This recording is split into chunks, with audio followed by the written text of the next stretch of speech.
Good evening, everyone! Welcome back to Pokemon Blaze Black, where today I'm hoping we beat Skyla. So we kind of ended on a weird note. Basically, I just finished up the Celestial Tower. So we do still have to go through Skyla's gym and do all the required gym trainers and then grind a little bit. But we do have the Lucky Egg now. We have, like 6 Lucky Eggs, so training should go even faster. So hopefully that won't be too boring.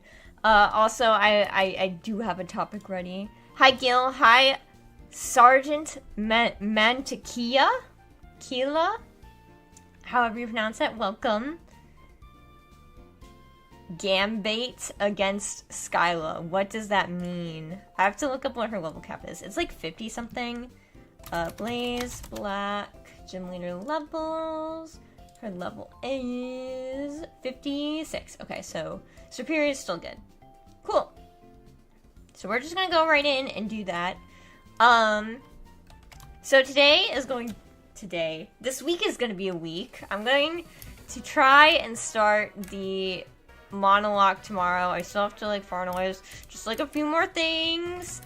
Make sure it works. So hopefully it works, but I plan to do it like tomorrow. Oh yeah, give me my fresh water. I haven't been talking to these guys, but like fresh water doesn't really do anything for me. Okay, 56. Pancake is there, huh? So is juice. All right, let's hope we can get through all the required trainers easily. Wait, this is the flying gym though. I can't remember now. Sorry, I heard a noise outside. I can't remember if they strictly have flying Pokemon. I guess we'll do just a little save state. A little save state, just to make sure we don't lose. So I hope everyone's start to the week is going well. My work is having employee appreciation week, so we're doing fun things. I got to have a continental breakfast today. So I had a croissant and I had a bagel with some cream cheese. It was yummy. Okay, Mantine is a flying type. But like, I'm cool though, is the thing. I'm just super cool. So this is going to be fine. Okay, Hydro Pump is an interesting choice. Charizard is not as fun.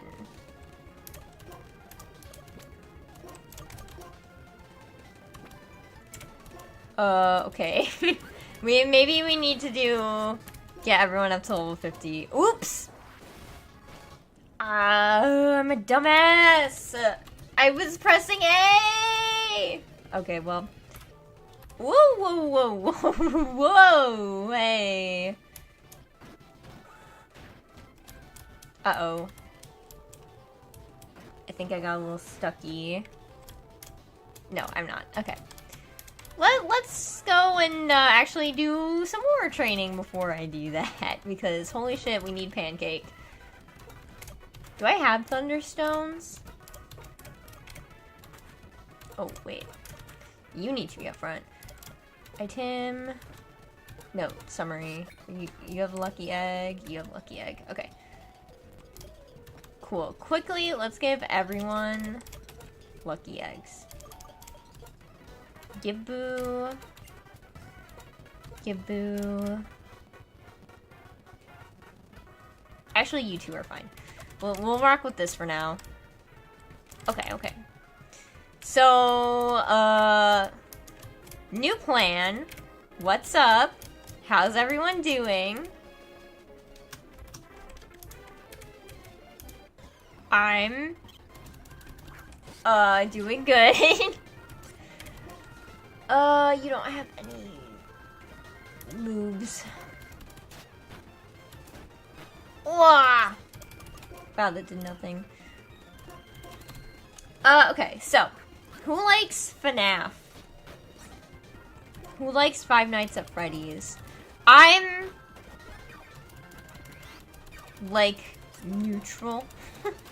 I mean, like, I liked it. I liked Five Nights at Freddy's back when it first came out. I've kind of been a little out of the loop. Oop. Just a little out of the loop, in recent times.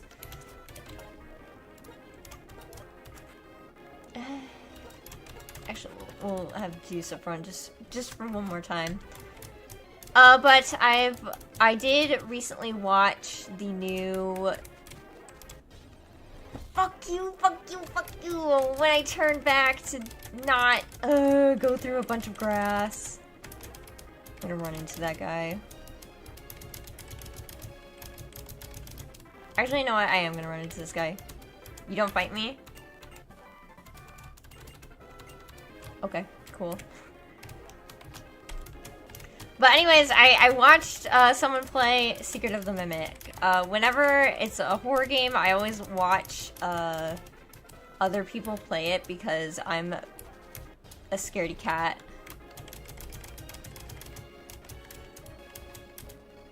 And I don't necessarily like playing horror games except for like Lethal Company and that stuff because I'm with my friends. So it makes it less scary. God, why do you have to appear all the way up there? Can I just do it like this? That might make it easier if I do it like this. Oh, nice. Okay. So, I watched Secret of the Mimic recently. And I had some thoughts that I'm going to tell you about. I hate you. While we do this is literally the longest part. I didn't think we would be grinding up this early today. I was hoping it would go a little faster because of the lucky eggs, but I do have some weak Pokemon, so that's that, huh?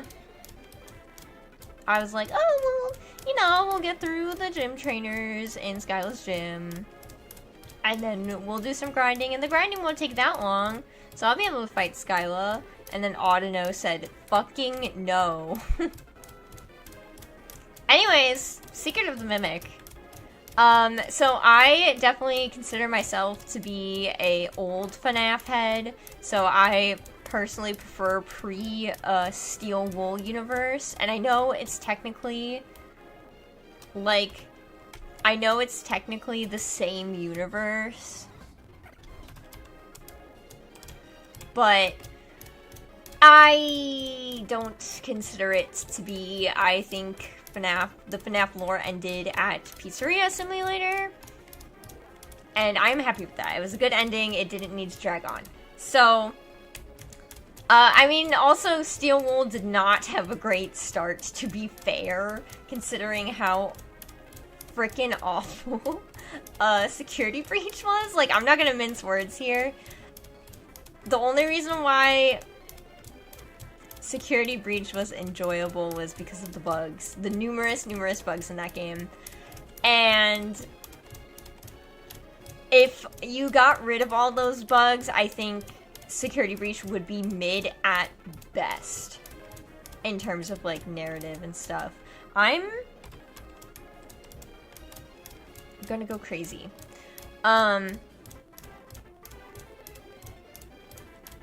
No. I need to reset this. Everything needs to reset. Okay. So yeah, that's my hot take. I know some people are like, oh, like, Security Breach is fine. I think the story of it was awful. This is now a mini rant about Security Breach. It sucks. I don't like Gregory. I think Gregory's weird, and maybe I'm missing something. But I think it's weird that Gregory is homeless. And this is, I guess, disclaimer, I only consume the game content. I haven't read any of the books or whatever else there is. I didn't watch the movie. I've actually considered watching the movie, not gonna lie. If I do this... Cool, cool, cool. And then I do this. And then we can... Oh, why'd you crit me? At least you healed me. Okay. What was I saying? So yeah, I've only seen the games. I have not seen like anything else pertaining to FNAF. So are you you're kidding! I double teamed 3 times! How did you hit me?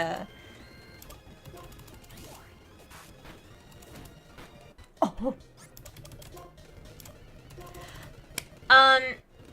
Anyways, security breach. I don't like Gregory. I think it's weird that Gregory is homeless. I don't know why that was a detail they added to Gregory's backstory. It's strange to me. They don't really give a good reason as to why Gregory distrusts Vanessa in the beginning.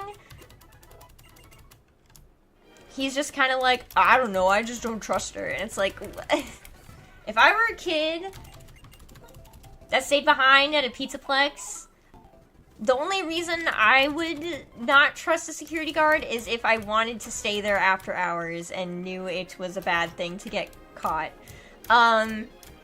That already makes a lot more sense than Gregory just being like, I don't trust her. It's like, why don't you trust her? Just be like, no, I wanted to stay behind and see Freddy. I actually don't even remember why he stayed behind after hours.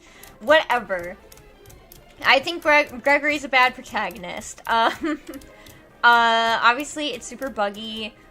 I think it actually really takes me out of the environment with the fact that there's just so many robots.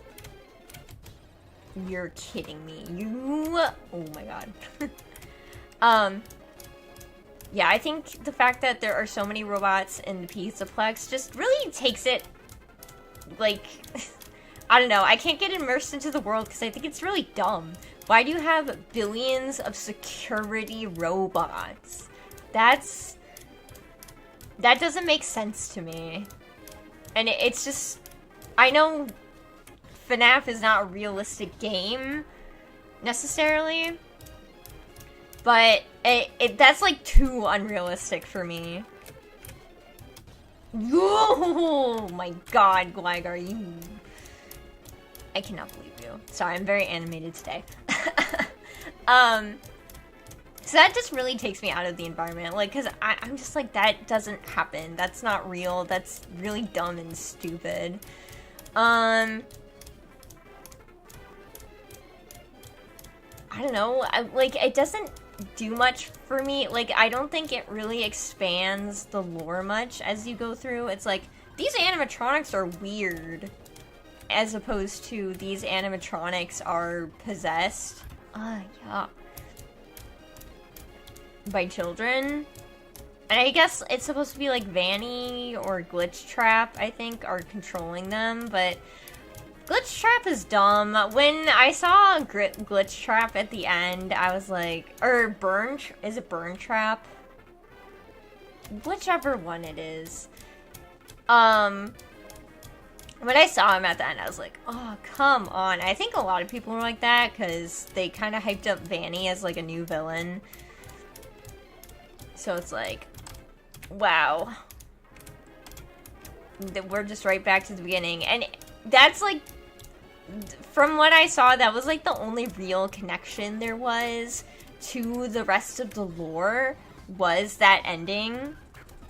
Alright, let's fucking try this again. Like, let's not die this time, please. I'm going to scream.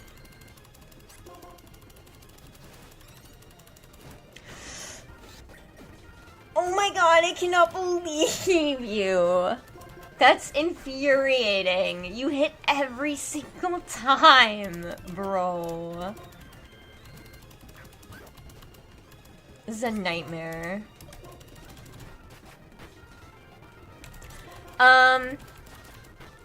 Yeah, I don't know. They tried to, like, it just seemed, with the way the, like, main story was compared to the ending, it seemed like a very, very, very loose thread held together by just not even duct tape, scotch tape. And it's, like, burnt at the ends. It was such a very, very loose connection to the rest of the lore. It just didn't fit. It felt so disconnected that is why I don't consider Security Breach to be part of the greater FNAF lore and, like, that universe. Hi, Hondo Raichu. I'm just ranting about, Five Nights at Freddy's while I try to get these levels up because I kind of need to. Okay, let's try again. Yeah, it was just like, there was no mention of any other, like, FNAF lore stuff in the main game that connected it, that it just seemed like Burn Trap or Glitch Trap or whoever was just slapped on at the end to be like, oh, it's still connected, and I'm like, shut up. Hi, Jeremy. I'm now ranting about FNAF, because I finally finished watching, Secret of the Mimic, the new game. So, that does bring me to Secret of the Mimic, kinda. Actually, then Ruin came out. That was a whole DLC. I'll be honest, I didn't pay too much attention to it. A lot of people liked it. It introduced the Mimic character, which is, like, cool, I guess. I don't know. It just felt like more Security Breach, so it didn't really, like, speak to me. So I'm not going to talk too much about it because I did not pay attention that much. So I won't say anything and have people be like, actually, if you paid attention. So we're going to skip over Ruin. Secret of the Mimic, though, was the next one. And it was definitely, I think it was, compared to Security Breach, a lot better. It was way better than Security Breach, simply because, oh my god, it had very little bugs. It wasn't a glitchy technical mess like Security Breach was, so that already helped its case. I think the narrative was a bit better. I was a bit more invested in it than I was with Security Breach. I'm heavily relying on my chat for names. Yeah, I very much noticed, which is fine. Seriously, some don't sound real. Just look up Trash in the Gang. You have Mr. Can Do, #1 crate, I think. The bucket one, I'm blanking on the bucket name. Anyways, Secret of the Mimic.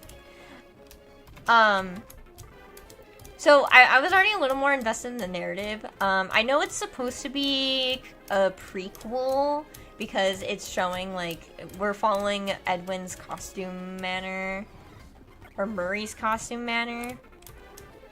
And these were, like, the prototypes for the FNAF animatronics as a whole, which is fine. It just, like, with the whole environment, just, I don't know. I think because it focused on the Mimic, like, the Mimic was the big new character that was introduced in Ruin, the DLC. You know, I'm not even gonna risk it. It just feels like, again, because I consider the Steel Wool games to be separate from the greater FNAF lore, it really feels more like this is Steel Wool FNAF. Like, this is now Steel Wool's FNAF. The new big character is the Mimic. So it didn't feel like Five Nights at Freddy's to me. And I know some people had that feeling too, I guess, of the critics of the game. And I want to, like, again, I understand it's supposed to be a prequel, so all the, like, animatronics aren't supposed to look the same as what their current iterations, which is fine. That's not what I'm complaining about. I'm just like, this is now, it at least feels like this is now Steel Wool's story, and the Mimic has taken such a priority, and I'm like, Why is the Mimic here? The Mimic was never, like, how does the Mimic further the starting concept, which was these are animatronics possessed by ghosts because they were killed by an employee or creator, whatever, William Afton. They were killed by him.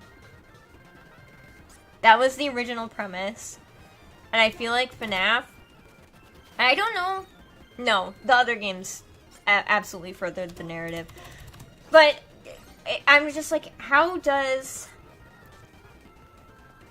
this Mimic character contribute to that plot point? Because that was the original concept.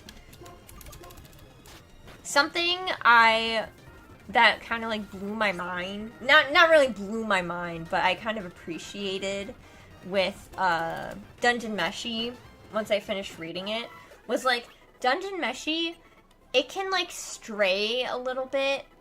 Well, it kind of feels like it strays a little bit from its original premise, which is where these are a bunch of adventurers eating monsters. And it can feel like it strays away, but it always, no matter what, it literally always circles back to that original premise of eating monsters, or like just eating in general. Always circles back to it, which is like pretty cool. It's like, wow, you had that premise and you like kind of evolved it. You didn't abandon it, but you evolved it because you always circle back to it. So I'm kind of like that with Secret of the Mimic. It's like, how does the Mimic circle back to our original premise here? Like, what? Like, sure, like, Murray's costume manner as a whole connects to the lore because he and Edwin and his wife made the animatronics that we know of today. They made Freddy, Chica, Foxy. They made all those animatronics. So that connects there, but not, at least from what I know, not the main villain. Everything else does connect. But the actual focus of that game, the Mimic, doesn't really seem to do that. And so I'm like, why is he here? Oh, let's just see how much a base Psycho Cut does. Okay, not that much. And this was, like, also a gripe I had with Pokemon Rejuvenation. And I don't know if I explained myself clearly at the end when I expressed all my thoughts, because it was kind of off the cuff. One of my big issues with Rejuvenation is that it doesn't feel like a Pokemon game. And the biggest reason for that is because the Pokemon are not important in that game at all. They absolutely are not. And if you come in, if anyone new here is watching and are like, actually, but Arceus is like the biggest plot point in that game. I should have kept going. I don't know why I healed. So if you're like, actually, but Arceus is important, my argument, common Rejuvenation now. My argument to that is Arceus is just God. It's not like Arceus doesn't have a specific purpose as a Pokemon. It's just used as a God character. And if that's all you can use for Arceus's importance, is that it is a God, then you can literally replace Arceus for your literally any other god that you want. Even like your own god. It's not that unique. So I don't think the Pokemon are important because Arceus is important. Because you can literally swap Arceus out for any god you want. And the story would stay the same. There like in Rejuvenation there's absolutely zilch about the Pokemon, really? Like, they just have zero importance to the story. They're just there to be tools. The focus is always on the people, the, like, OCs that are in the story, the characters that the writer created. It's never, ever about the Pokemon or your bonds with them. there was like kind of a moment in the very beginning where Melia, if I remember her name, the blonde girl, that's like basically the main character, she had a whole thing about how having Happy, her Togekiss, in her life, like, kind of changed her trajectory and, like, gave her a friend or whatever. Like, that was cool, but that never comes up again. And any sort of bond with Pokemon isn't really that important. They really are just tools. And so that's why I say, like, Rejuvenation is just the creator's fan fiction where a Pokemon fan game was just the most convenient medium to use, you know? Like, Pokemon, like, they knew Pokemon, and Pokemon was kind of just there. It was kind of, like, the easiest for them to use. If that makes sense. Actually, Arceus is a normal type. With glorified color change. Yeah, for whichever points you were referring to with that. But yeah. So I guess my whole rant basically is, Chekhov's gun. Don't load the bullets unless you intend on firing it, you know? Which I think Dungeon Meshi, after finishing reading it, does very well. There is no detail that you learn that doesn't get brought up later, which is very nice. It's very refreshing to see. Oh my god. I can't believe this ended up basically being a grinding episode. I'm so pissed. I was like, oh, it'll be fine. We'll get through the gym trainers and be okay. Me forgetting that the gym trainers are gonna have flying type Pokemon. Hello? Please, Shaky Grass. Come back. I basically finished my rant. God can be a normal type if he wants. Absolutely.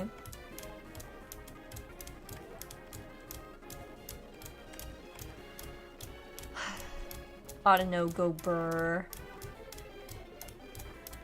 Wow, I got unlucky like 3 times with the shaking grass. Taking like super long to come out.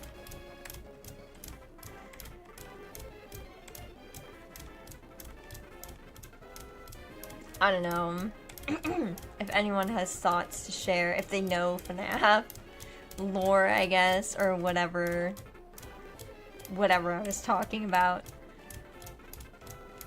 God is a basic bitch. Could it be me? Yeah, that's so true.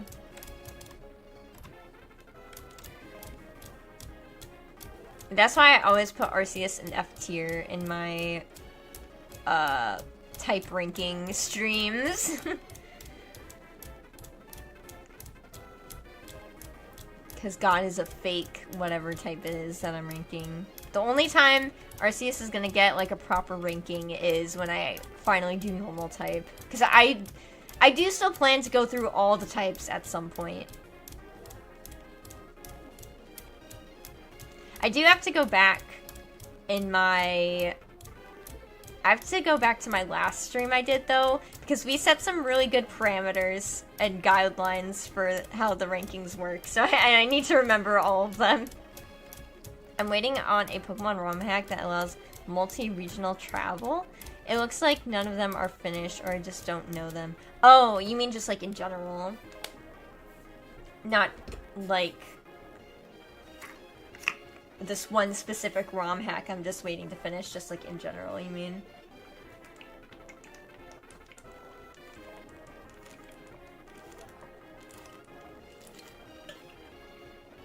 Wasn't there something I heard recently? Oh my god, I cannot believe there's no shaking grass right now. I'm literally gonna come back and do this.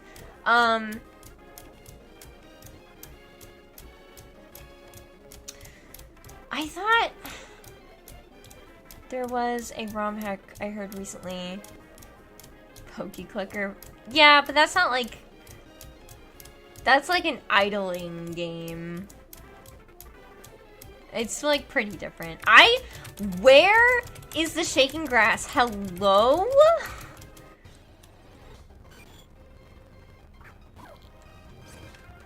There's no way. Okay, that's what I thought. I was like, there's no way you can run from a Skarmory. Okay. Audino's being a little bitch right now. I swear to God, there was like a ROM hack I heard that was like, we have so many regions. I'm absolutely blanking on what it is right now.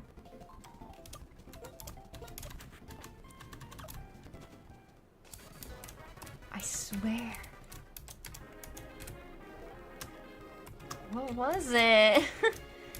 It's gonna be driving me insane. Oh, was it Infinite Fusion? Infinite Fusion? Okay, I haven't talked about this, but Infinite Fusion got some controversy lately.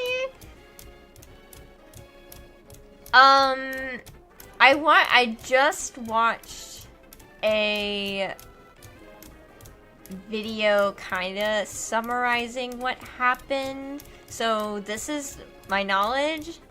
Infinite Fusion only has 2 regions though. I'm pretty sure they were working on more. Okay. So, this is knowledge based on, I fucking hate you, a video I watched. So, I'm sorry if I get some things wrong. I didn't really keep up with this drama. All I heard was that they were using generative AI as a placeholder.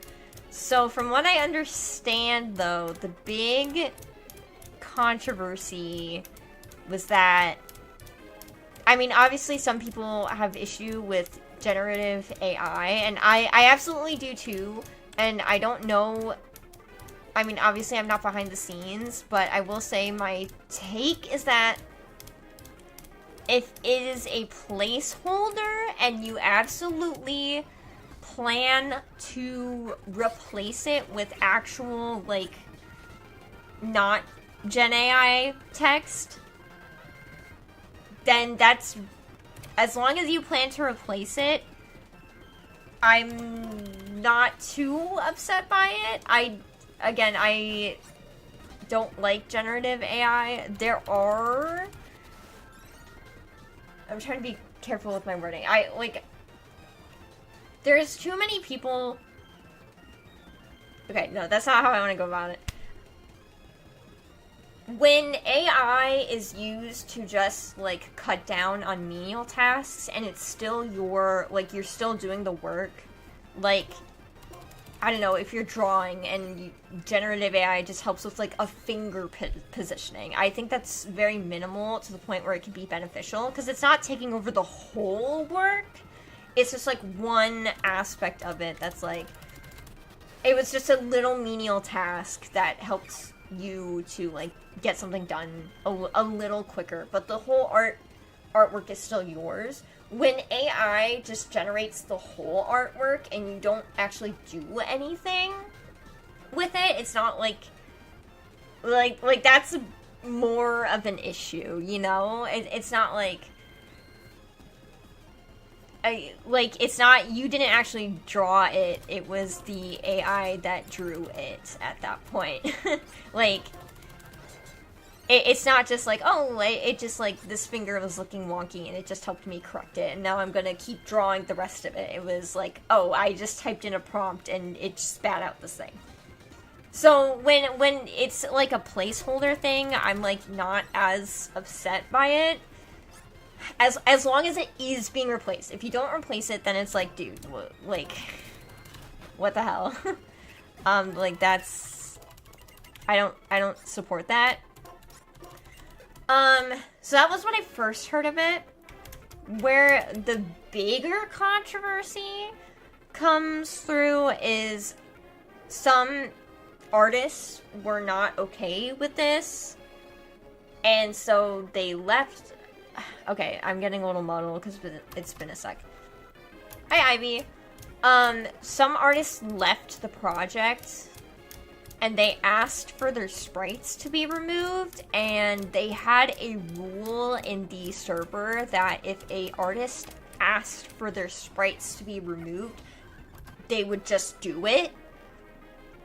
And one of the people that left, I guess they, like...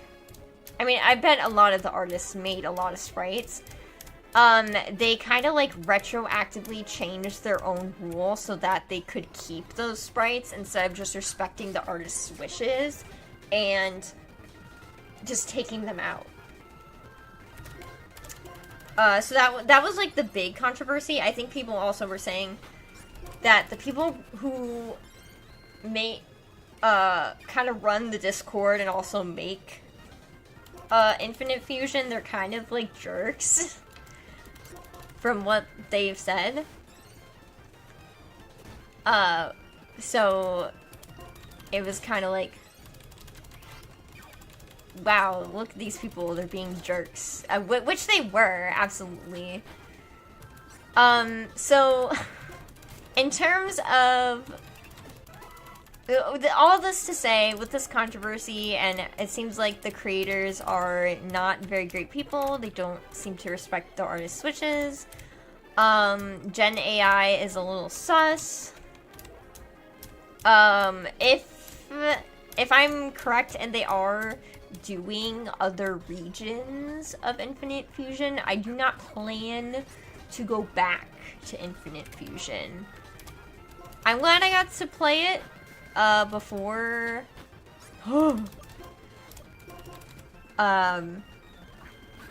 before I found out about the controversy, because it is a fun concept.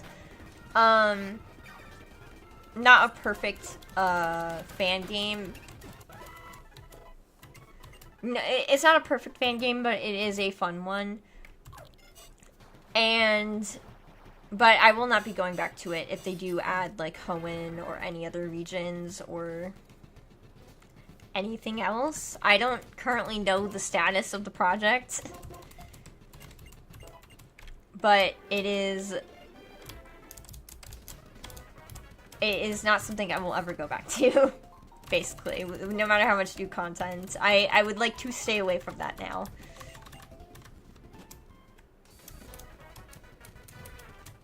So I guess that's my 2 cents on the Infinite Fusion situation. I hope I articulated myself well. Sometimes I feel like I love to explain things. I absolutely do. That's why I went on that whole 5 Nights at Freddy's rant.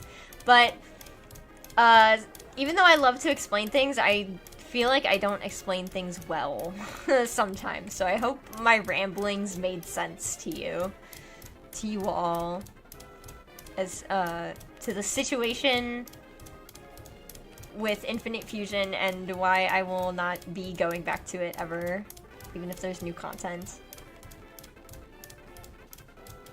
I did get a comment recently on one of my Infinite Fusion VODs.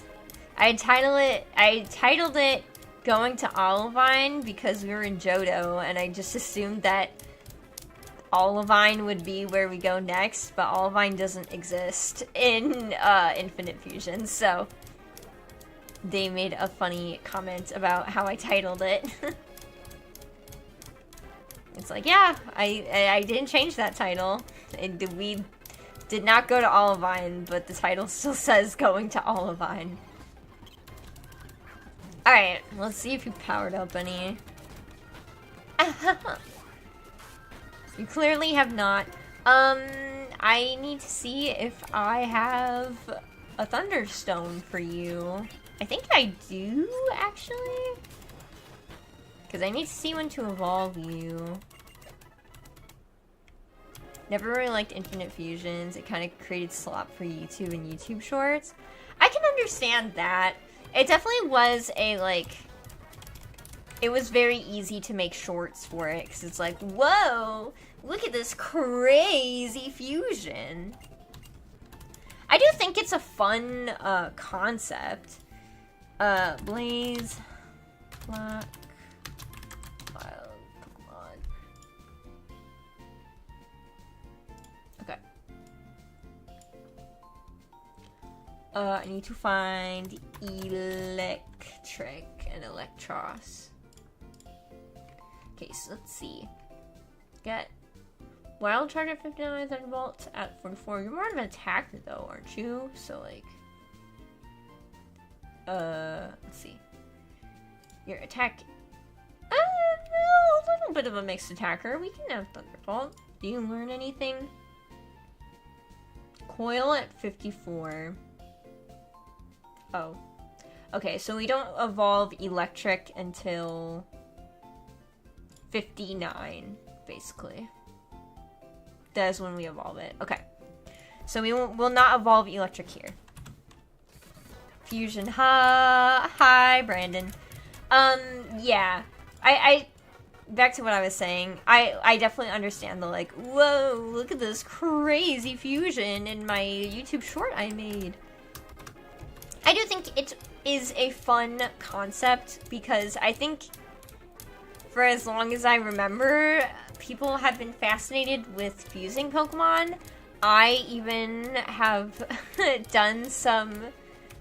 I actually, when I was really young, I did some sprite work myself for Pokemon fusions. I never posted any, but I learned how to use a, like, editor. And obviously, like, this is a child that was doing it, so it wasn't good by any means, but I did do some fusions myself back in the day.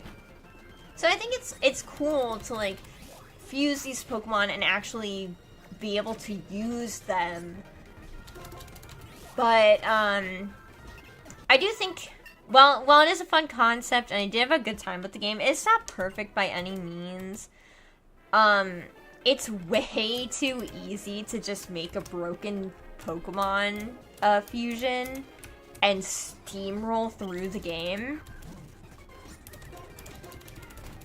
And it's like, okay, sure, I just made a broken fusion, and now nothing can stop me. Cool. And then it gets a little boring if you just do that. Also, I don't know if they fixed this because it's been years since I played, but it's definitely true when I did play. The other con is that if you aren't playing on randomized mode, which I did, but I did see videos of normal mode. If you're not playing on randomized mode, the gym leaders all have, like, really cool looking fusions, but it was kind of clear that the gym leaders and important trainers, they didn't have very viable teams, and it was kind of clear that they just gave the gym leaders Pokemon with art that they had at the time, which I get it, but the ones with art weren't necessarily, like, good or challenging. They were not good or challenging fusions. So most of the gym leaders ended up having kind of bad teams because they only gave them fusions that had art, which didn't necessarily mean... I swear to God. People will usually play a Nuzlocke and then stop to just look at more fusions. Yeah. I mean, that is the main draw. So, like, you know, people want to look at the fusions. I forgot Swords Dance bumps you up 2 stages and not just 1. Which is handy dandy.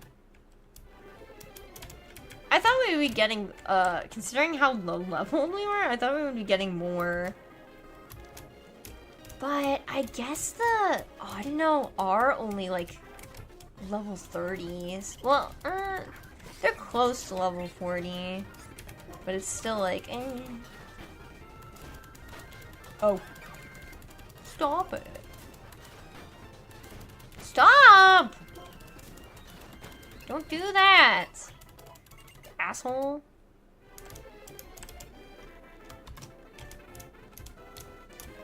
So yeah, I don't know, that was Infinite Fusion. That was a rant. I actually wasn't expecting to go on today. Gliscor, go away. I like you, but I don't want you currently. Stop.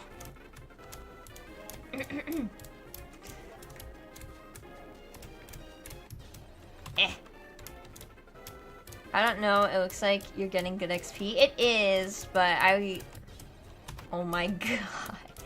I want to... It's literally the same every time. Oh my god. I want to get to more than one level each time. Like, obviously Lucky Egg is helping, but I want it to help more. Okay, finally. Please be Audino. Thank you.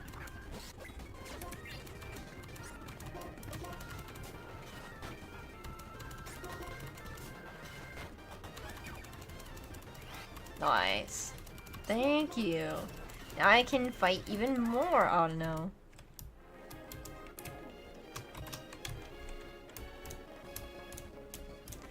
Yeah, we're kind of getting to a point in this game where the Pokemon are just a little... Like, the wild Pokemon are just a little too weak. So it's kind of becoming a pain to train them up, especially because I've been switching out Pokemon so frequently to kind of tailor to the gym leader I'm fighting. Because, like, we have to be level 56, and this Audino and everything else in the grass is only level 30s. Just, like, not great. Stop! At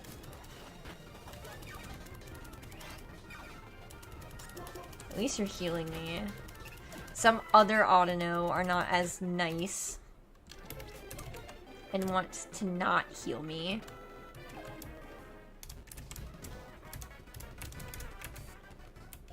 Electric is gonna be our ace in the hole here. For sure.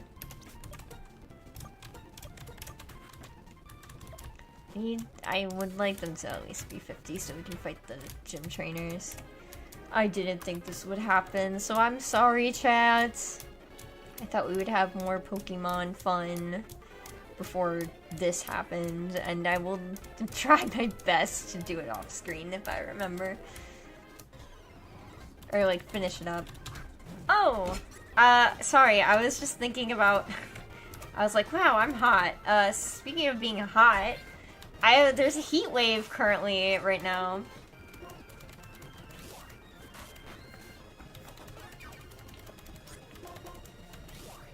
And it has gotten into the 90s where I live, which is pretty hot. And I'm kind of starting to sweat right now. My boyfriend and I kind of use the AC sparingly. I am adamant that the AC must be on at night. Not like the whole night, but it needs to be on at night so that we can be cool and not sweaty when we sleep. But during the day, we have the AC on kind of sparingly. Which, there's two parts to this. One, it saves money. Well, not just two parts. There's like 4 parts. 3 or 4 parts. One, it saves money. 2, this is actually something I learned recently. If you use your AC, like, if your AC is on for a long time, like running, not just like on, but like actually running for a long time, it can actually freeze, and then it will just not work because it is frozen.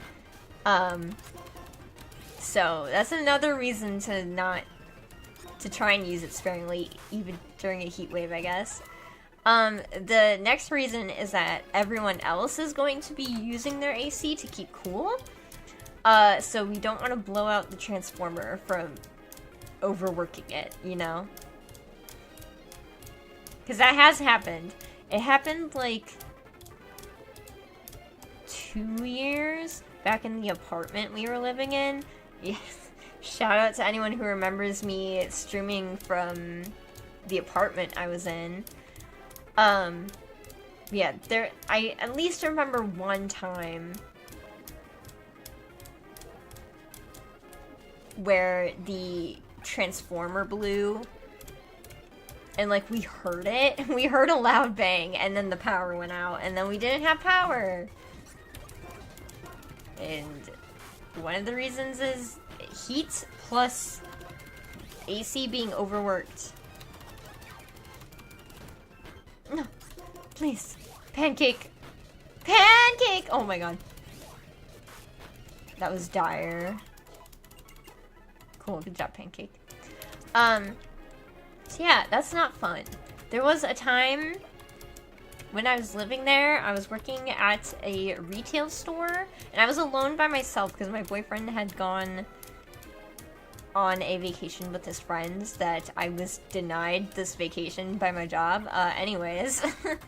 So I was alone, and then I was going to sleep that night, and pretty much as soon as I laid down, the power went out. And it was just the start of a new month, and I was like, I'm pretty sure I paid for the electricity that week, and yep, power was just out. And that sucked. Whoa! I entered from a different way and it was a different Pokemon. Maybe that's a secret. But yeah, so that was not fun because that apartment got really, really hot because it was such a small space. That apartment was just incredibly hot. It was literally like being in an oven, so I was like, cool. Awesome. I get to sleep in the heat and be really sweaty and hot.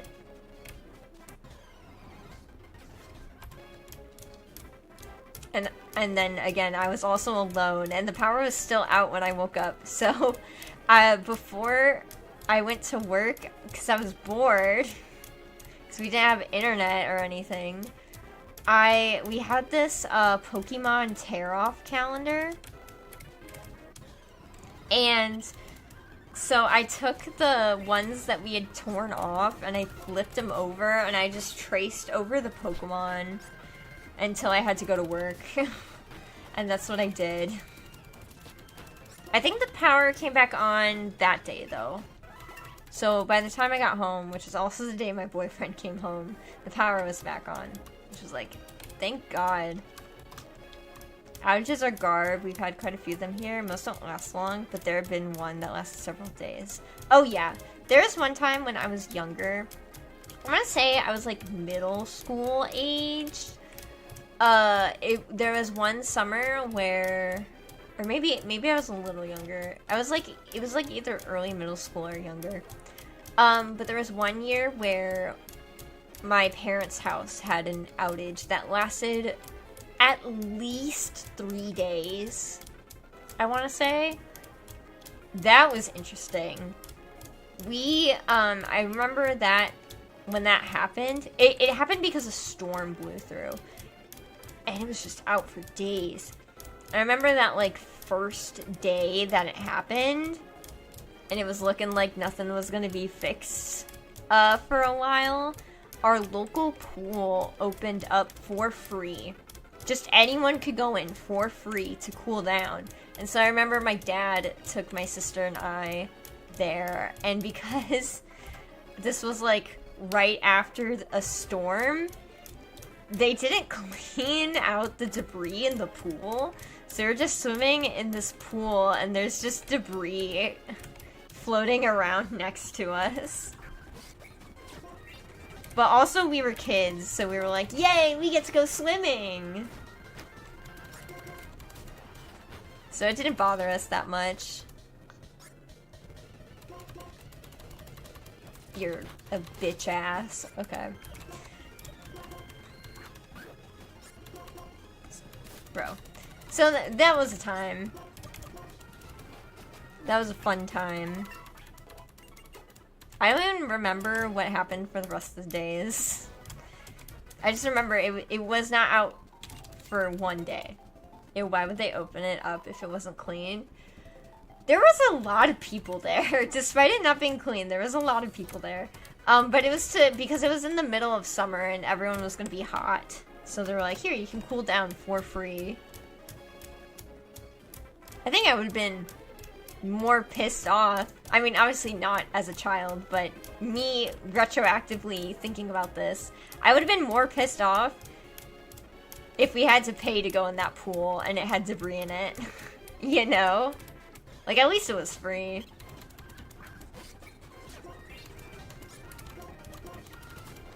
So, that was that summer.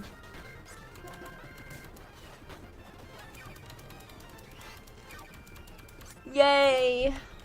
Heal me. Getting closer every time. But yeah, now we're in a heat wave.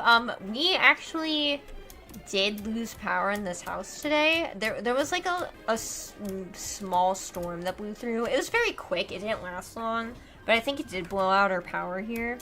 I didn't know until I got home and we were doing the dishes.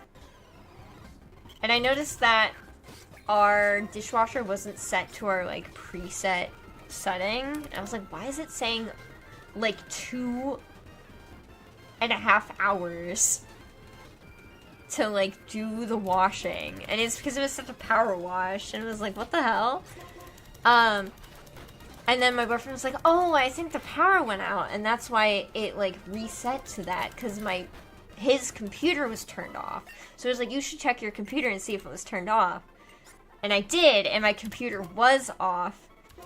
So, luckily, I knew about that, and I wasn't scrambling to get on stream while having my computer turn on, like, last second. There was also a light, a traffic light that was out on my way home. Luckily, it wasn't, like, a main road or anything, so it wasn't, like, chaotic to get through. But I don't know, if anyone here doesn't drive, and you're learning to drive, when that happens, you treat the traffic light like a stoplight, basically. Not a stoplight, a stop sign. Just everyone gets their turn to go.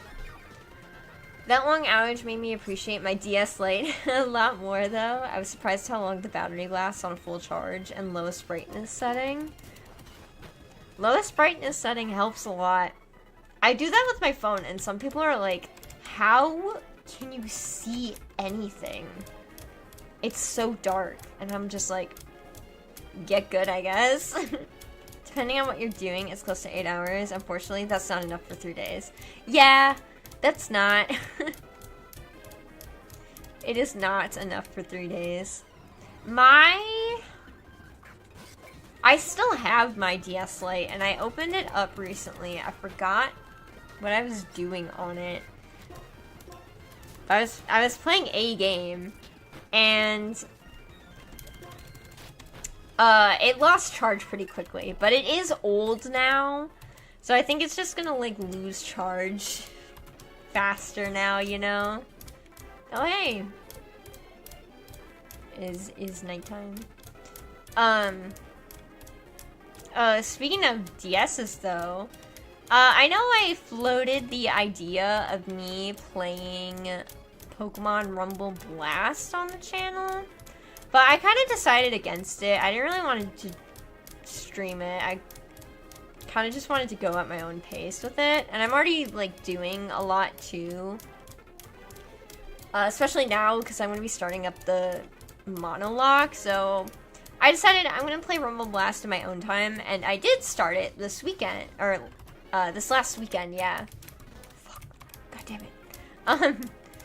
And I don't know why I stopped playing it after like 2 seconds. I pretty much already got back to where I was. I was only in the second world, because I booted up the game and it still had my old save file.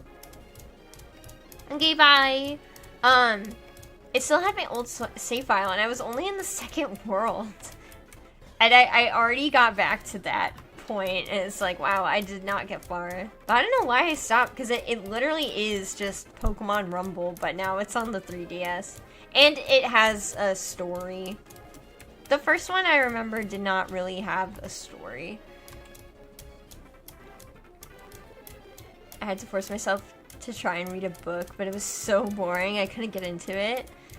That sucks.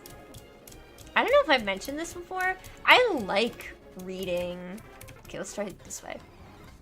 Yes! Okay, I think coming at it from a different angle actually makes it a different Pokemon. So I should start utilizing that knowledge now. I like reading, I do.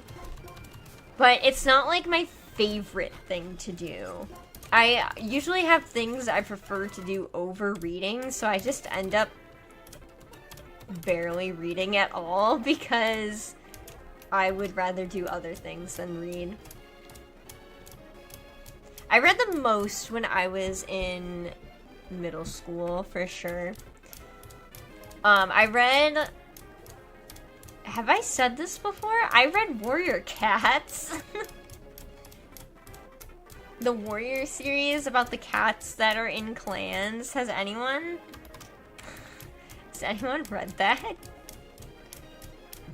It's still going to this day. I've actually been a little tempted to pick it up again.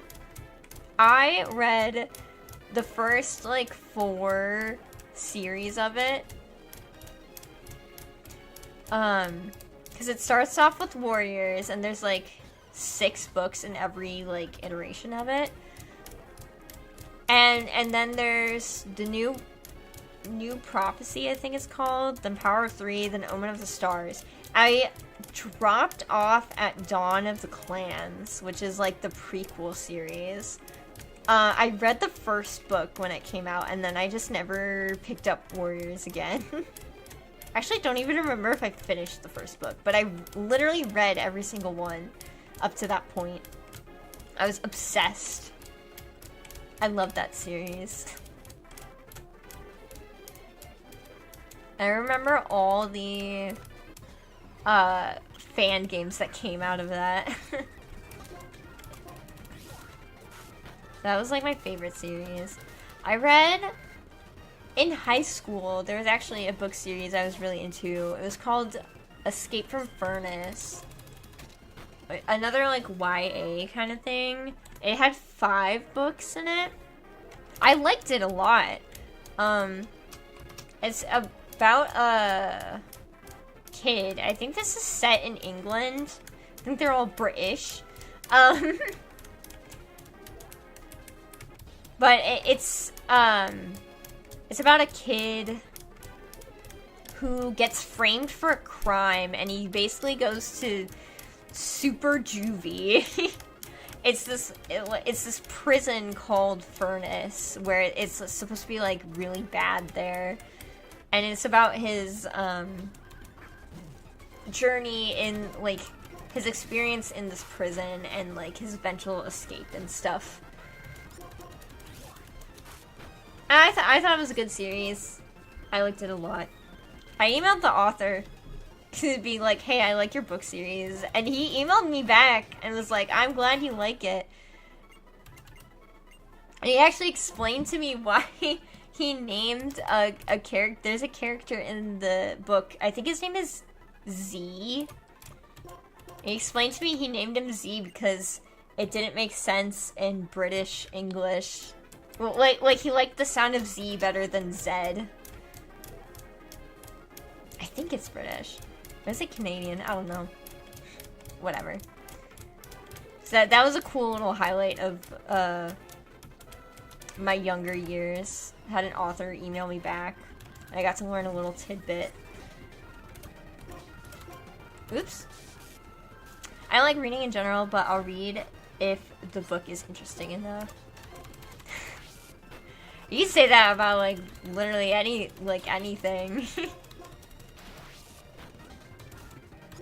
Nice. That's wholesome when authors interact with their fans personally like that. I'm sure he hasn't forgotten that someone cared enough to email about it. That's cute. Canada mentioned? Yeah, now I'm blanking on if it was England or Canada. I want to say it was England. Whichever, like, one of those countries where they pronounce a Z as Z. I don't know how to read. Damn, that sucks. Must make your job hard. But yeah, and then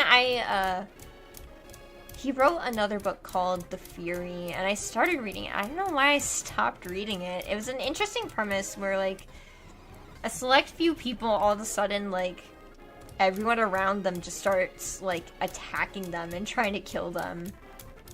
Just everyone. Anyone that, like, looks at them. Except for the other people that are also affected by this. It does suck. Yeah. I bet it do. But yeah, that's reading. What else did I read? I read Harry Potter. I only read up to book 4 and then I stopped. But you know, book 4 is where, regardless of what we think about J.K. Rowling, she is absolutely a transphobe and I do not support her. I want to be clear on that. Regardless of what we think about her. In terms of Harry Potter in general, I liked that series, and I think Goblet of Fire is where it stops being good. Alright, I need to start utilizing my knowledge. This way. No, okay, that didn't work that time. So, I don't feel bad for stopping at Goblet of Fire. And then I also read the Hunger Games series back when that was popular because my mom wanted me to read more, I think partly because she just likes reading herself and she wanted to push that on me. But my mom refused to let me see the first movie when it came out until I read the first book. She's like, I'm not letting you see this movie until you read the book. And so I did it. And I read the book, and I read all the way through. J.K. Rowling is like that? I didn't know. Yes, she is, I'm surprised you didn't know, because it's kind of like a big deal. She absolutely is a transphobe. Is very open about it. I remember she said some comments that weren't well received, but I really don't remember specifically what it was. No, she is very outspoken. People call her a...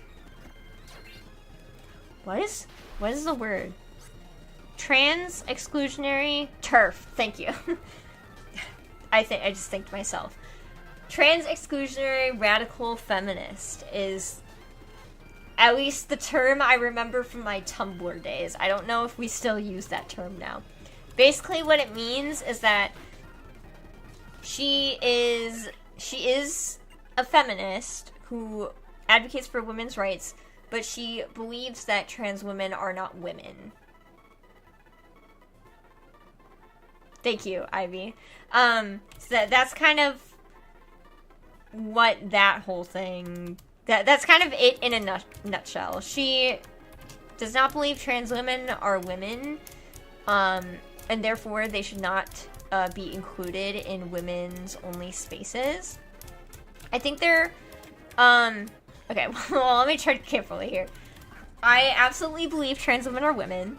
Trans men are men. Trans people deserve rights. They are people. They deserve rights. We do share different experiences. Like, me as a cis woman, I absolutely do not know what a trans woman goes through. And because a trans woman, they are typically raised as male at first. They do have a different experience than I do because they were raised male and did not grow up as a woman. So we do have some different experiences, but that does not mean that they are not also women, you know? Heard the term before, but never knew what it meant. Well, now you know!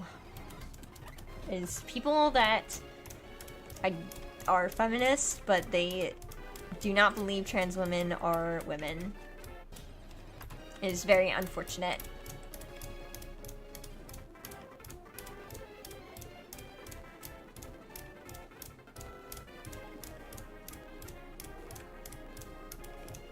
Now I don't have much else to add to that. Just trans women are women. Trans people are people.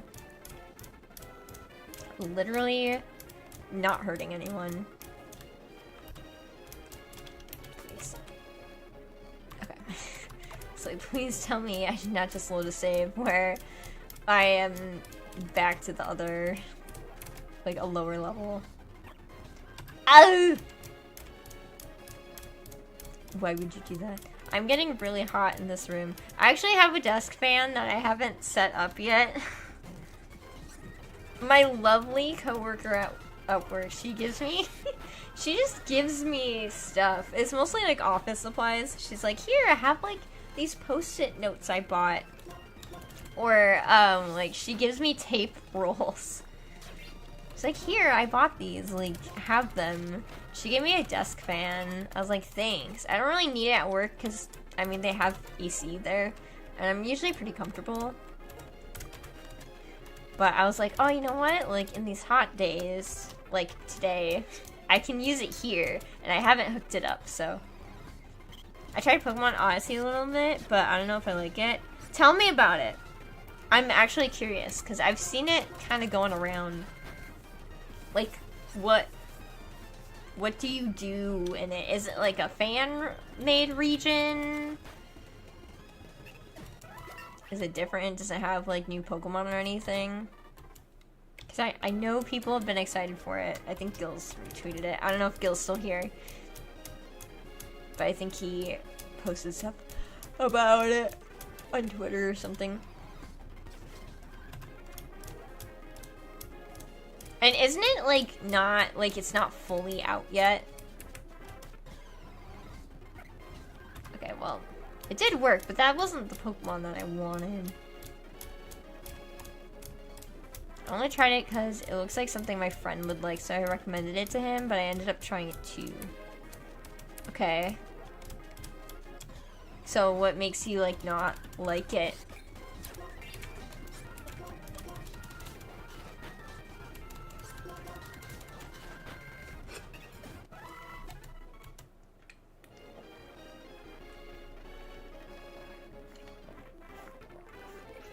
It's supposed to be Pokemon plus Etrian Odyssey dungeon crawler, basically. It was recently completed. Oh, ew. Sorry. No, not to knock on anyone who likes Etrian Odyssey. The only Etrian Odyssey, like, I've played is the Persona Q series. If you don't... For anyone listening in that doesn't know what Etrian Odyssey is, I do think it is a little bit of a niche game. It's a game that's made by Atlas. Pretty sure it's by Atlas. And it's a very interesting dungeon crawler. It's first person, and kind of the unique thing about it is that you have to draw the map yourself. So, like, as you go, you kind of, like, put markers down, like, oh, here's a chest, or here's this, and so, like, if you ever go back to that dungeon, you have that map already.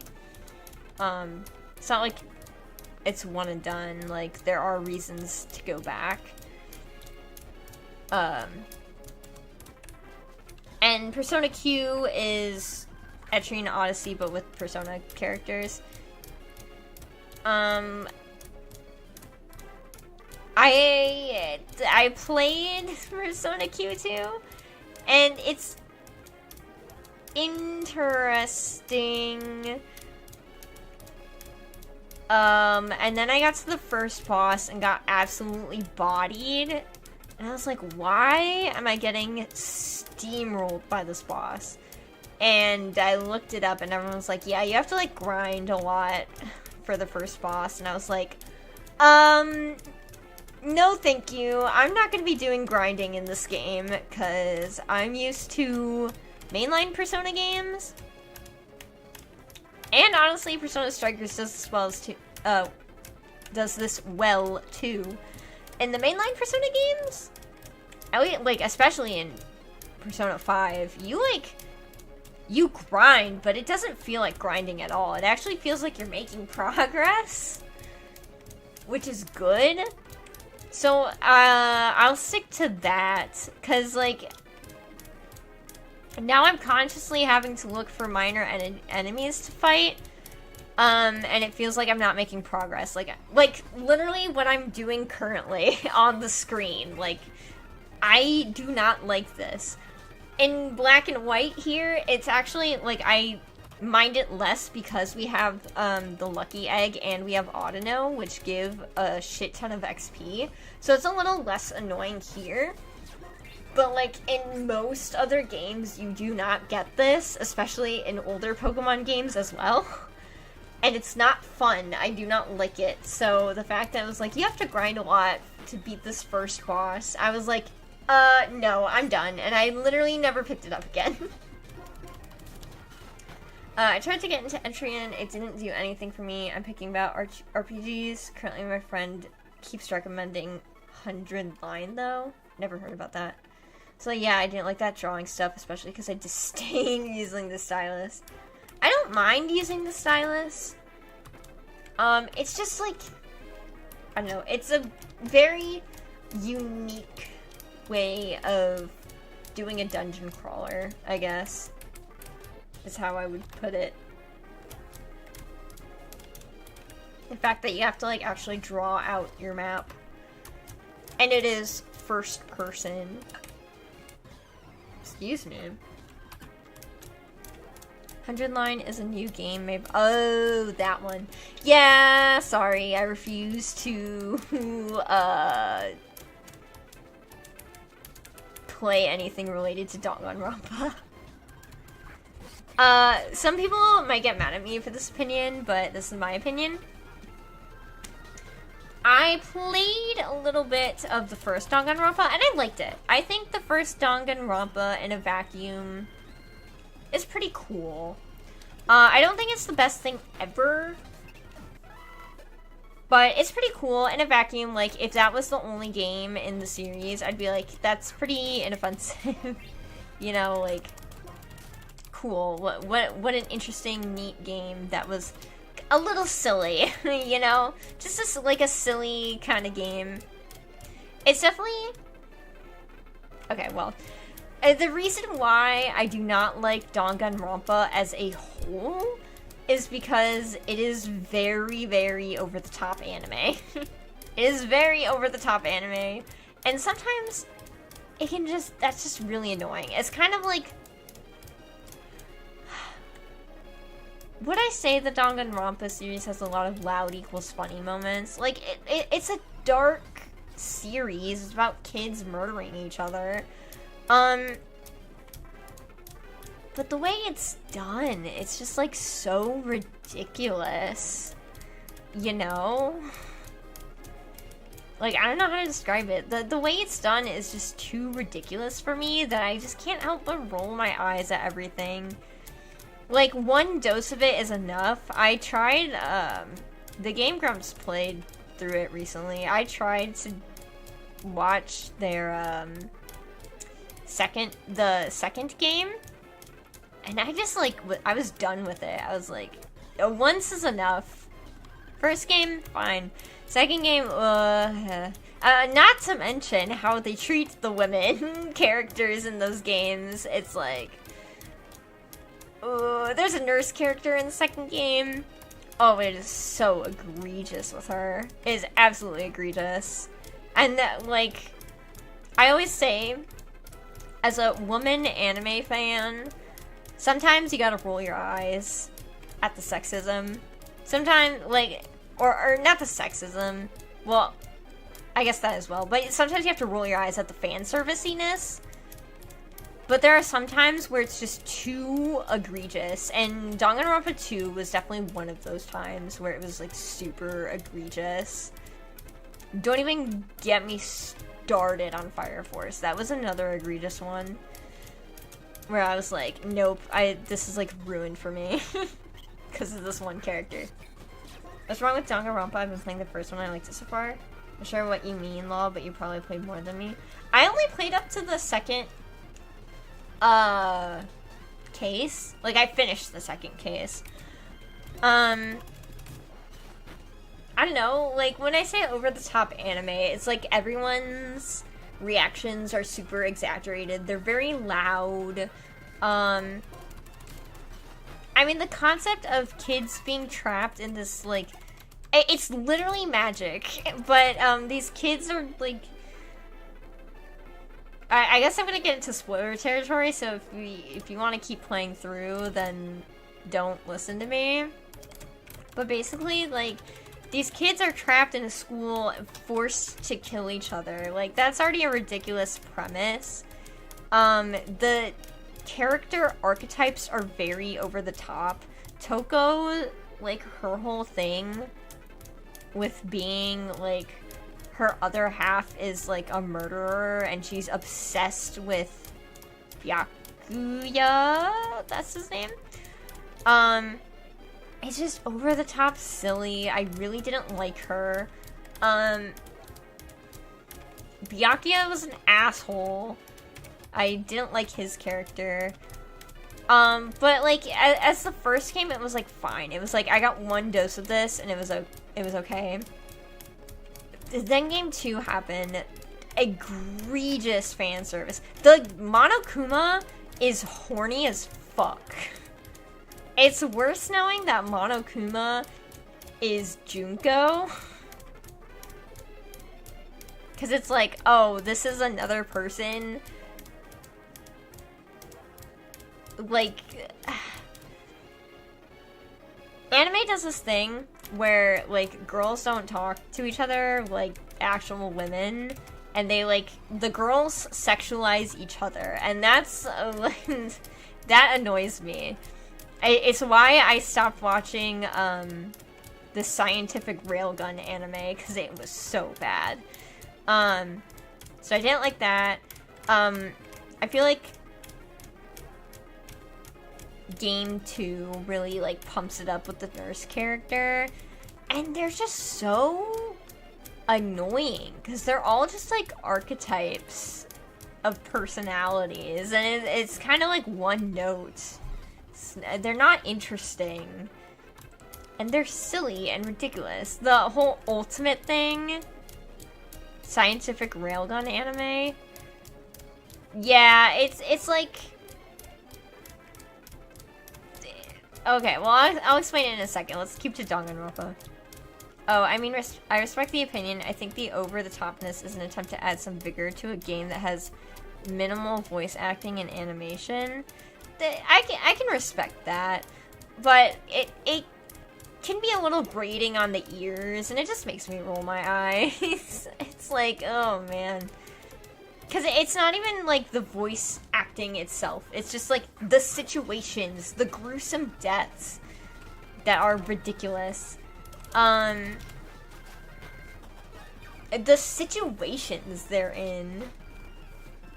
Like, literal magic is happening, and it's just so weird.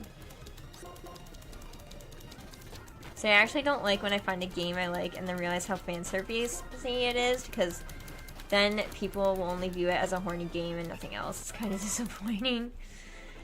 I heard Ultimate Despair Girls, which is, like, a spin-off game, is, like, really bad. I refuse to look at it, so I don't know anything about it, other than I've heard it's really bad. Feel free to correct me. But, scientific railgun anime, I forget the actual title of it, but so, my boyfriend wanted to watch it, and I didn't know anything about it, so I was like, yeah, let's give it a try. Basically, what drew me to watch it was, there was the first anime, which is like, okay, it's called A Certain Magical Index. That's the first anime, and then there's A Certain Scientific Railgun. I think that's the actual title.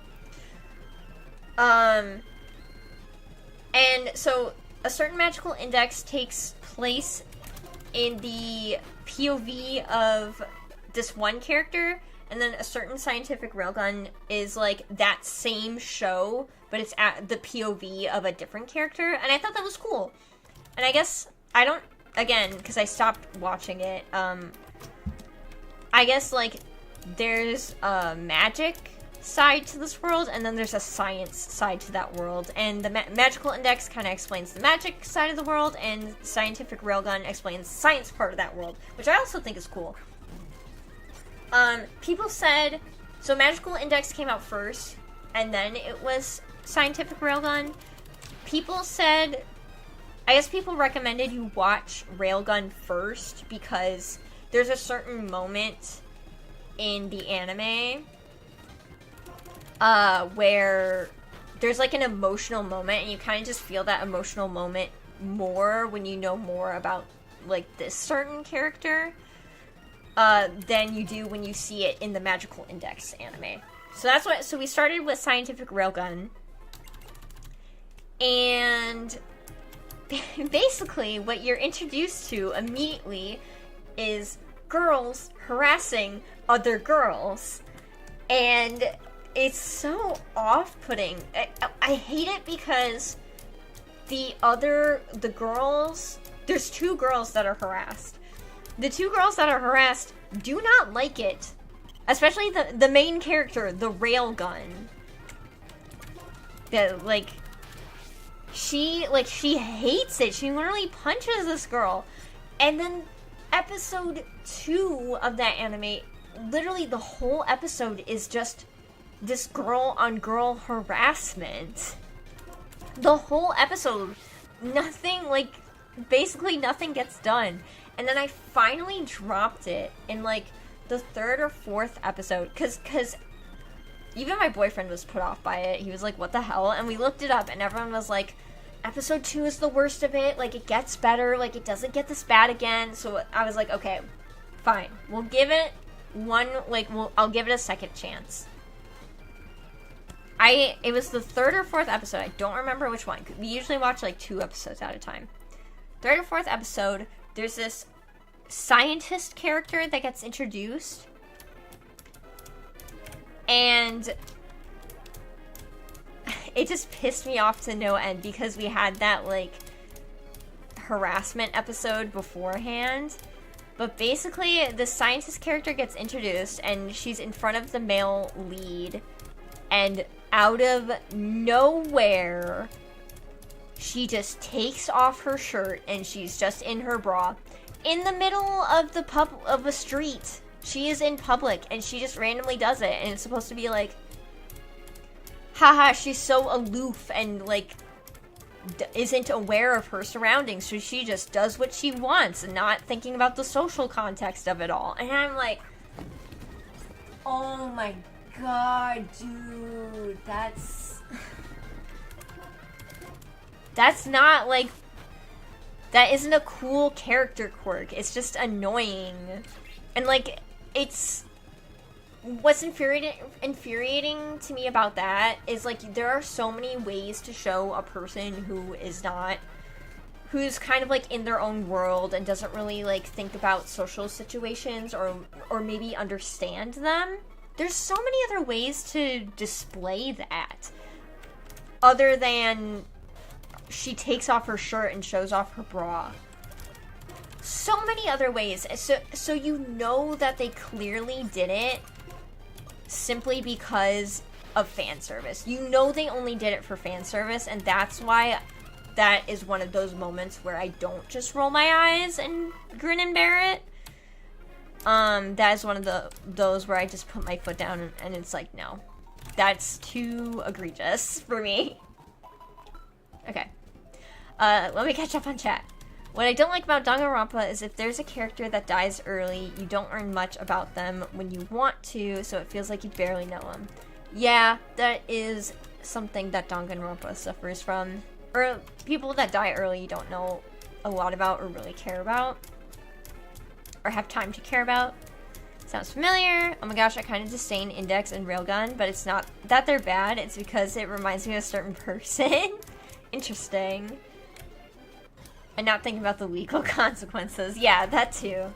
So that is one of those, like, fan servicey things where it was, like, really egregious, because you know they only did it for the fan service part of it, and not, like, because they literally could have chosen anything else to show that her character is like that, but they chose she takes off her shirt in public. Like, what the fuck? Again, that is on top of, we had a whole episode where it is implied this one girl was trying to drug the main character and do who knows what with her, because they mention an aphrodisiac, which is a fictional drug to make you... Is it horny or just like in love? I don't remember. And the other girl clearly does not like this. So that's what makes it super off-putting. So, yeah, I don't know. That's my line. Because, like, with other fan servicey stuff, like, I really do not mind a beach episode. Like, you do a beach episode, you show off the girls in their swimsuits. Like, okay, whatever.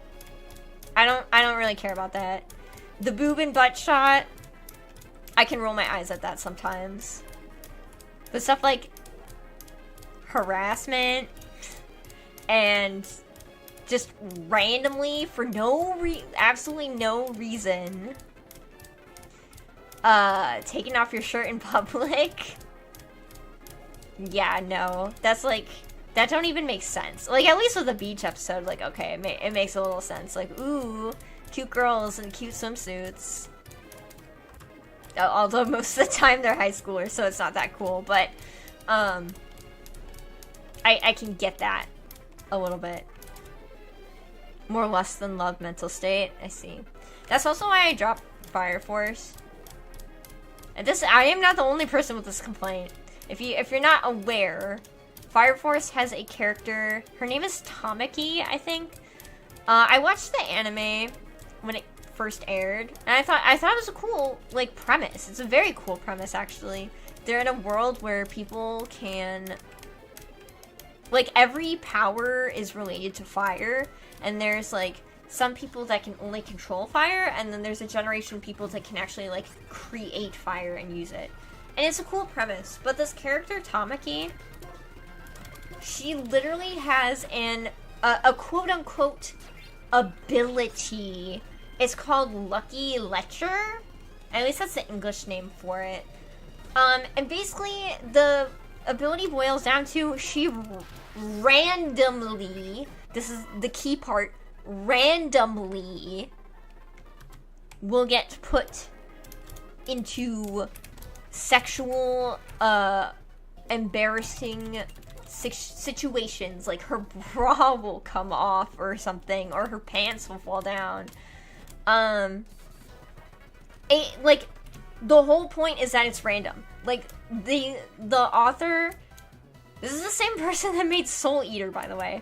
They randomly put that in there for no reason other than to be fan servicey. Like, there's no point to it whatsoever.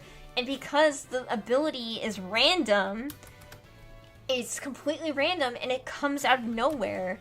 And I hate it because Tamaki clearly does not like that she has this ability.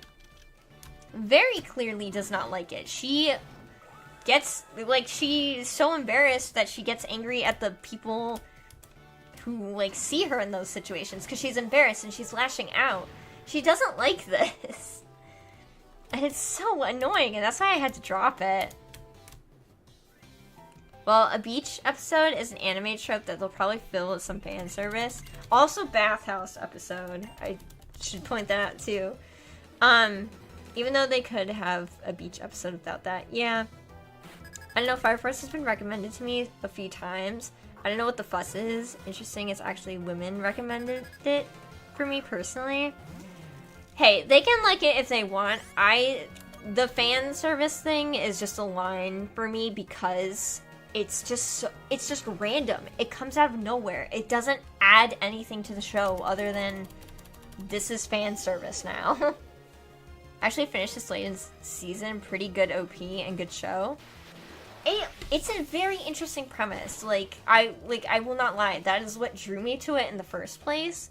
Just this world where everyone, like, not everyone, but these people have these powers, like, related to fire. It's interesting to see, like, what different uses the author comes up with for these fire powers. Like, second generation people can only control fire. They can't create it. So, like, they have to, like, use their powers differently. Main character is third generation, so he can literally create fire. It's interesting. I like it. It's just, like, I'm sorry, I can't get past Tamaki. I just can't. It gets way too in the way, and it distracts me.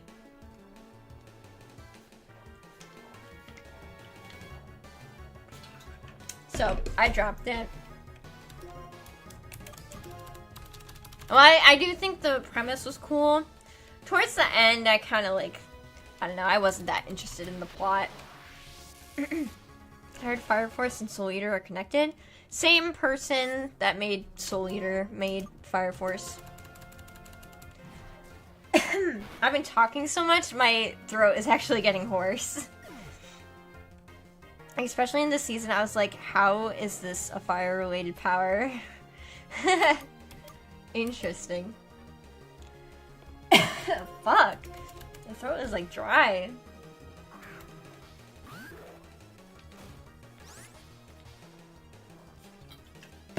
Can't believe this guy has, like, 5 Pokemon.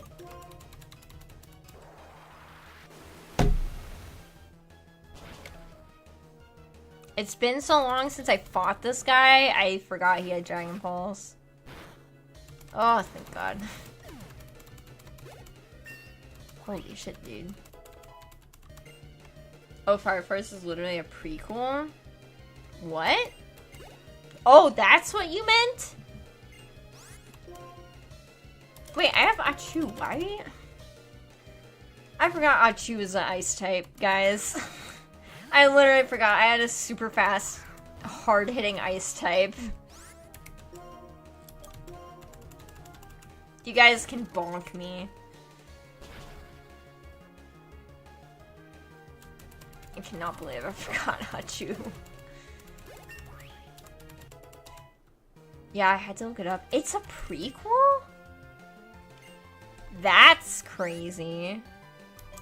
I don't want you to have Dark Pulse because you're an attacker. I did not know that. At all.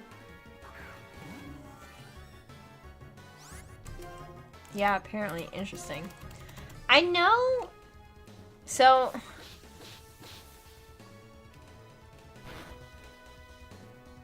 This isn't what I heard, sorry.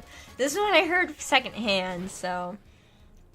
I don't know if this has happened in the anime yet, but there is a panel going around, or a few panels of the manga for Fire Force, where basically there is a character, and this was like basically the author self-inserting like a straw man argument, because people were pissed off about Tamaki for reasons I have said. And there is a child that basically was like, you're just mad because you're just jealous. Like, why can't women just own their sexiness? And if this is true and this did happen, my retort to that is Tamaki is not owning her sexiness because she clearly does not like the things that are happening to her. She very clearly lashes out at people because she's embarrassed and she doesn't like that this happens. Correct me if I'm wrong, but I believe there's a point where she was like, why does this happen to me? Very, very clearly does not like. Example, gravity is a firepower. Why? Heating up the atoms, which messes with the magnetic field between the Earth and you.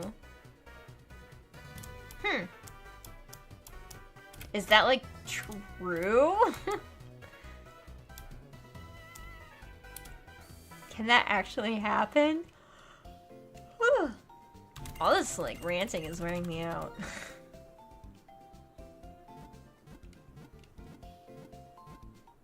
Sorry, chat. I get loud when I talk about when I get like heated or excited about things. So I've probably been like loud this whole time. That's probably why my throat is getting really strained and hoarse now.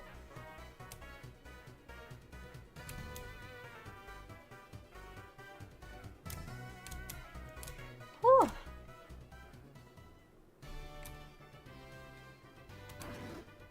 I'm like tired and I still have to like put in all the Pokemon I need for the Ghost Lock. I don't know, I'm no major, but that did happen. Interesting.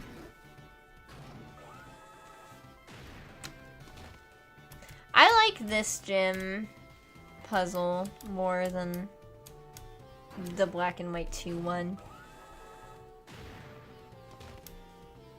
Alright.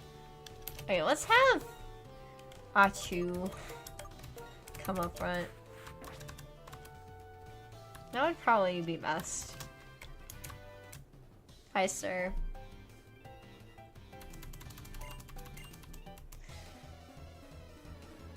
It almost makes me think of like JoJo with the power thing. Except JoJo has a lot more freedom in what powers it can have. But Araki really like stretches the limit of the power, you know.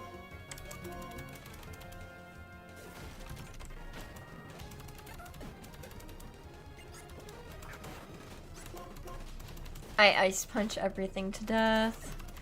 God, look at that. I think Achu is probably gonna be our ace in the hole here. Oop. Oh well. I might not one-shot this thing. Oh, never mind. I did. Look at that.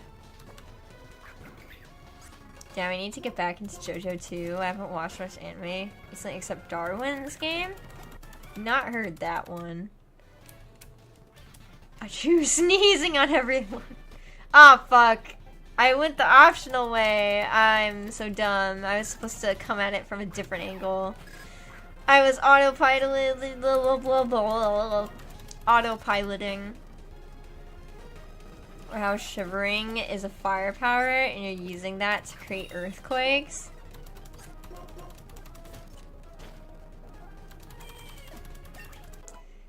Interesting, yeah. Oh, you're mega dead. You're also mega dead.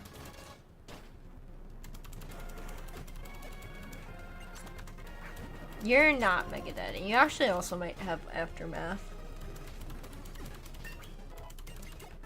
Okay. Don't remember Sumat having a tail? What the fuck? Yeah, Sumat has a tail.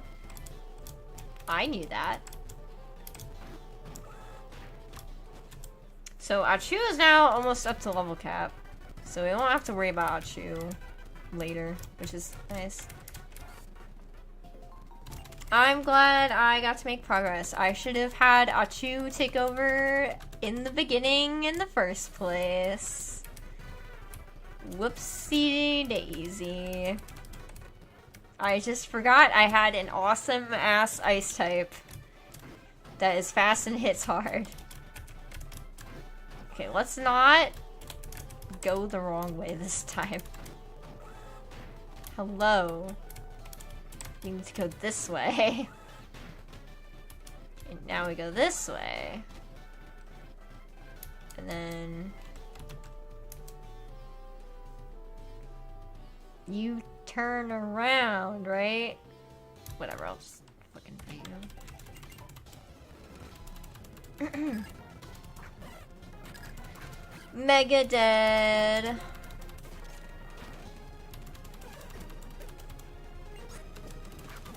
You're also mega dead.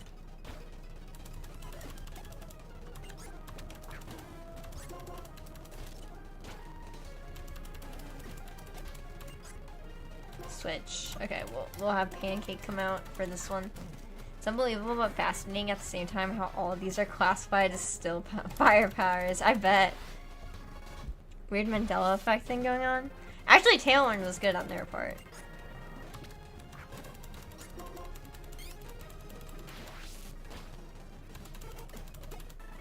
Hey, good job, Pancake.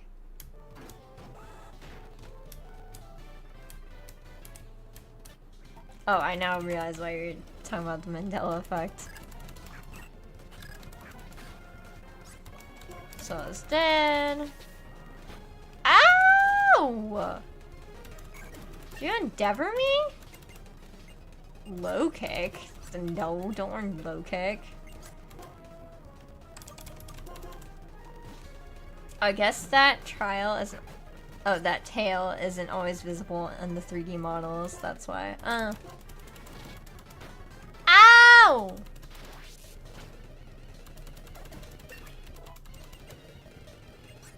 Switchy.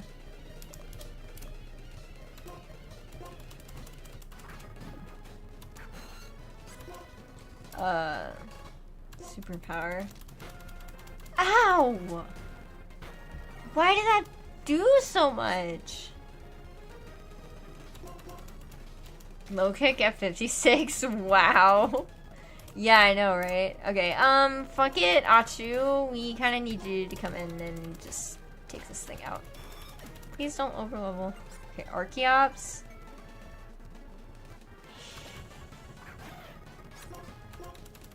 I really need you. Okay, Pidgeot.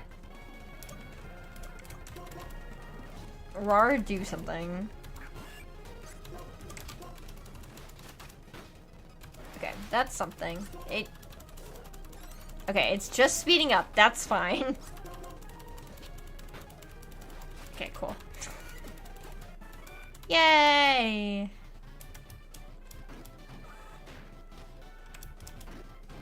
Okay, cool. That was literally the last trainer. Okay, send me back. Holy shit. Imagine this is a Soul Link. Imagine doing a hardcore Nuzlocke. I would not be doing as well if this was a hardcore Nuzlocke. But if I got Achu for that Nuzlocke, though, we'd be cruising. Game Freak and their weird learn sets. Well, I do also think the learn sets are a little updated. For the ROM hacks, they're not completely the same.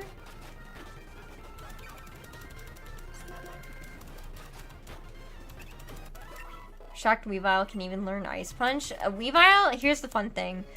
I actually don't know about Gen 5, but Gen 4, Weavile could not learn Ice Punch naturally. It was a move tutor, one of the shard tutors. It was a shard tutor thing.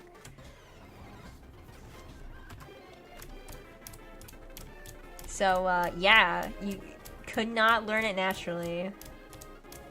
Guess what? The shard tutors are only there in Pokemon Platinum. I did get to use an ice punching Weavile in Platinum because I learned about that. And it was glorious. I love that Weavile. And that's why I like Weavile to this day. Oh my gosh, at least it was available. Yeah, it wasn't like too hard to get because you can just grind the underground. So it wasn't horrible. Okay, good. Just want to make sure. So, what, was he stuck with Ice Beam until he got a tutor? No, he was stuck with Icy Wind. Fucking Icy Wind. That's what he was stuck with.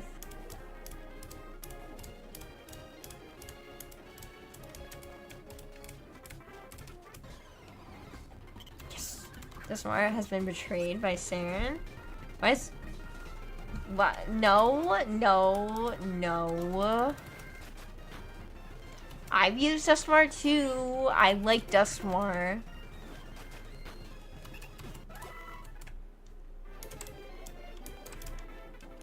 You fools, thinking I wouldn't have used a Duskmar before. I know Duskmar can learn the punches. I had Duskmar learn the punches.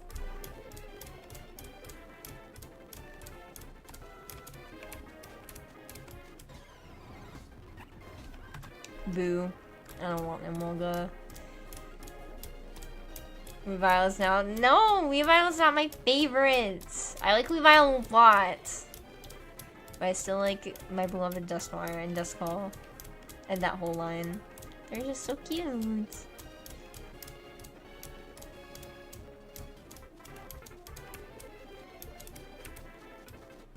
Thought maybe going from that way would change what Pokemon's in the shaking grass. So it's not Amalga again.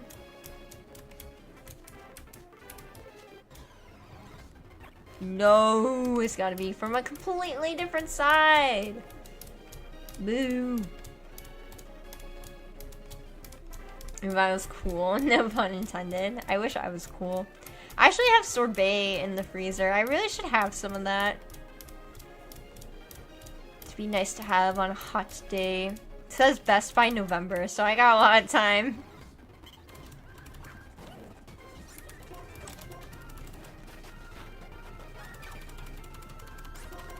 Hell yeah. Also, hey, we have Garchomp. Isn't that cool? I spent so much time trying to catch this Garchomp, so you guys better appreciate that I have a Garchomp. Is it raspberry flavored? Yes, it fucking is, bruh. You know it. I love raspberry sorbet. I like sorbet over ice cream. I actually don't like ice cream that much. I just don't like the texture. It's a good time to say I hate the word raspberry. English is so weird. Why they spell it like that? Yeah, roar, boy. Thank you, Namiko. Thank you for appreciating Garchomp. You know, I came in today, I was like, yes. I am going to stream today and it'll be fun. And I have had a lot of fun. Mostly because I get to rant to people and they have to listen to me.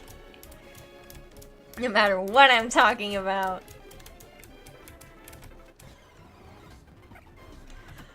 Go away! Sometimes I think I'm really weird.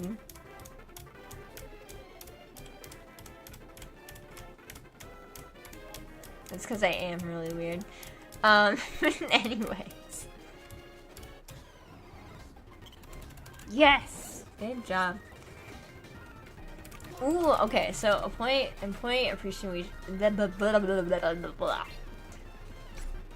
Were you saying something? Haha, I see what you did there. So Employee Appreciation Week is happening. I mentioned this earlier. Tomorrow, I'm actually really excited for tomorrow because it's gonna be it's like tile coaster painting with like alcohol ink, and I have no clue. I've never heard of alcohol ink, so but I'm really excited because the pictures they showed for it look really cool. So I'm gonna do that. I'm gonna make some cool, well, it's not gonna look cool because I have no clue what I'm doing, but I'm gonna make some cool coasters. I'll get to show them off when people come over and be like, ooh, look, I made these. So I'm pretty excited to do that tomorrow. Especially because I have time to do it. Employee appreciation, aka pizza party. There unfortunately is no pizza party. But we're going to an arcade on Friday. So that's fun. And it comes with a free meal. So I'm gonna go to an arcade. Probably stay there for like 2 hours. And then leave. And then I'll get to come home early. Be like, yay, I'm home early. Which is nice because I work this Saturday. Only a half day, but I do work on Saturday, which is a little sucky.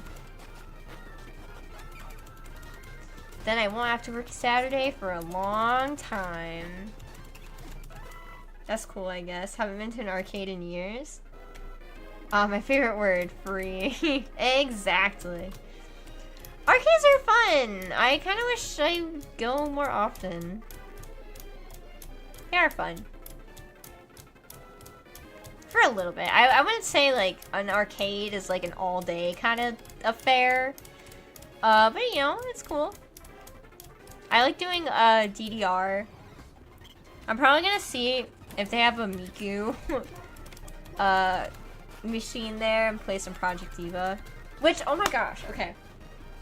So, chat, if I've mentioned this before, I play Project Diva sometimes. I have not played it in a long while. But Project Diva is the Hatsune Miku rhythm game, if you don't know. That's just what it's called, Project Diva. It is hard. I'm pretty good at Extreme. I've gotten a lot of excellence. I've gotten some perfects on Extreme. So I can do Extreme. But I have not played Project Diva in a long time. And I recently bought the latest Project Diva game on Steam when it was on sale. And my boyfriend, my very lovely boyfriend, for my birthday, he got me a controller, a better controller than the old one I had, so that I could play it better, because this old controller, you have to use the D-pad in the game. But, like, it's very easy on the older controller to, like, fat finger the other D-pad buttons because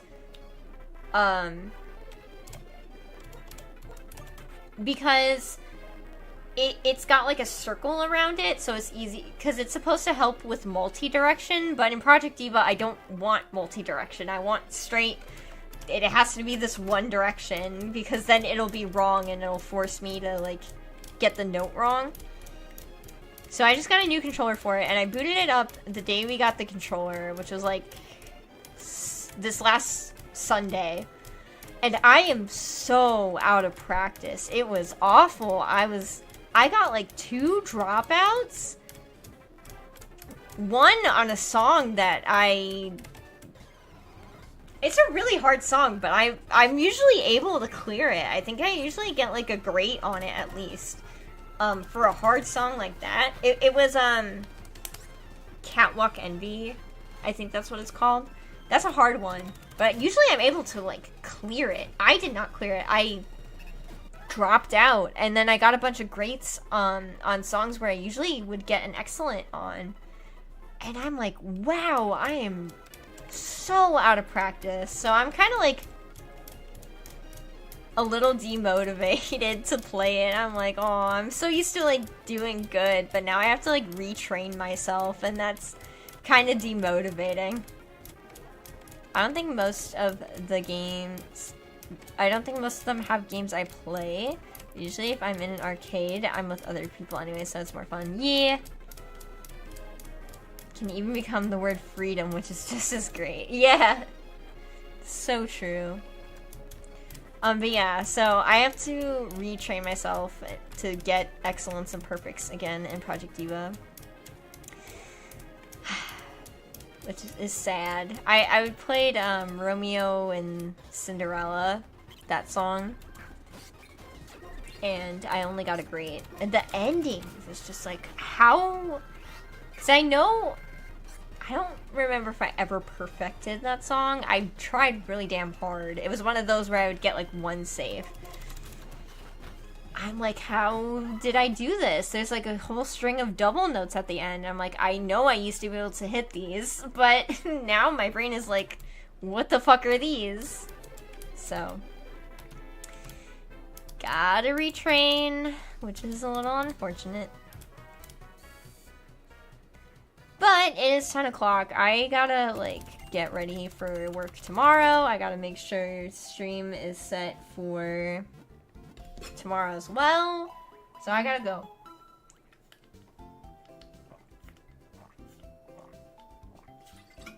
It's all hot as shit in here.